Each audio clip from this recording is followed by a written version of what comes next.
Julien Pichenet.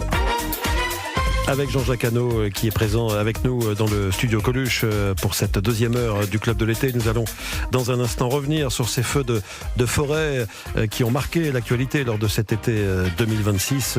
Feux de forêt en France et même partout dans le monde d'ailleurs. La situation est quand même catastrophique à ce niveau-là. Nous parlerons également de ce ciné-concert symphonique autour des films de Jean-Jacques Hano. Ce sera le 12 novembre 2026 à 20h au Palais des Congrès. On en parle dans un instant, mais c'est le moment pour vous, Sébastien Bordenave, de nous conseiller une bande dessinée qui est sortie en début d'année et qui a une particularité parce qu'elle a un rapport direct avec notre invité et plus précisément avec un film culte réalisé par Jean-Jacques Hano. Mais oui, parce que cette année, on a quand même fêté les 40 ans de l'adaptation au cinéma par Jean-Jacques Hano d'un roman d'Umberto Eco qui, lui, est sorti en 1980. Je veux bien sûr parler du polar médiéval, du thriller moyenâgeux, Le nom de la rose. Alors ma BD, elle est en 2 tomes. Les 2 sont disponibles. Elles sont publiées chez Glénat. Le deuxième a d'ailleurs été préfacé par Jean-Jacques Hano lui-même.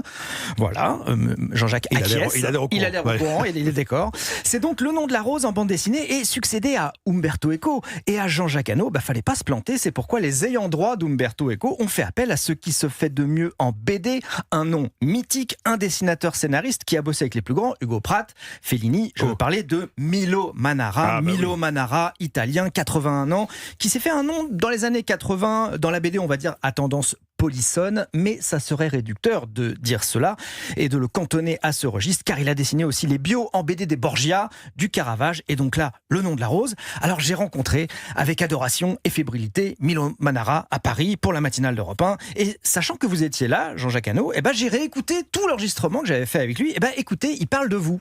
Jean-Jacques Hano, il a fait un film de Jean-Jacques Hano.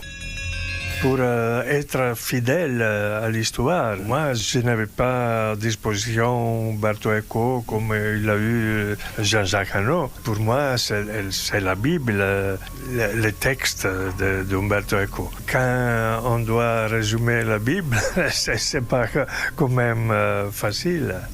C'est sûr, c'est pas facile. Milo Manara est parti du roman. Il m'a dit avoir retiré 80% du roman pour adapter sa BD. Alors moi je n'ai pas lu, Sébastien Bordenave, le roman d'Umberto Eco. J'ai vu le film plusieurs fois de Jean-Jacques Hano, Le nom de la rose. Il est différent du roman ? Oui, il est complètement différent. Il offre sa propre vision et ça ne posait aucun problème à Umberto Eco. Je crois qu'il vous a dit, Jean-Jacques Hano, au moment de votre projet, c'est mon roman, c'est votre film. La bande dessinée de Manara, pareil, elle a sa propre existence avec ses libertés. Exemple, dans votre film, on se souvient de Sean Connery, qui incarnait le franciscain Guillaume de Baskerville. Pour ne pas coller à la référence cinématographique qu'était votre film, Milo Manara, il a choisi un visage plus proche de la description du roman. Il a choisi et cherché un visage au nez aquilin. Il voulait un visage fort. Le personnage principal de la BD de Manara, il a les traits de Marlon Brando. Il ne faut pas hésiter à acheter les 2 tomes du Nom de la rose en BD, car déjà l'histoire est passionnante, elle est questionnante. Il y a même de la philo sur le nom de la rose. On dit le nom de la rose qu'on appelle rose même quand elle est flétrie. Il y a aussi de la religion avec les querelles du XIVe siècle où les franciscains voulaient vivre comme le Seigneur, c'est-à-dire dans la pauvreté, et ils étaient opposés aux bénédictins qui, eux, avaient l'abbaye, on va dire, plutôt opulente.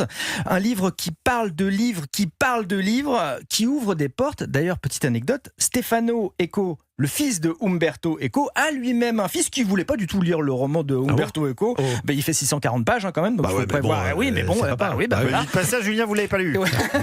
Mais c'est pas mon qu'il a écrit. Le petit-fils de Umberto Eco, il a lu la BD comme souvent, et peut-être que la BD donnera envie à la jeune génération de voir le film, et puis, soyons fous, de lire le roman. Voilà. Il faut absolument. Le nom de la rose en BD chez Glénat, Milo Manara, Umberto Eco. Le nom de la rose, film formidable avec Sean Connery, Michael Lonsdale, formidable Michael Lonsdale dans ce film.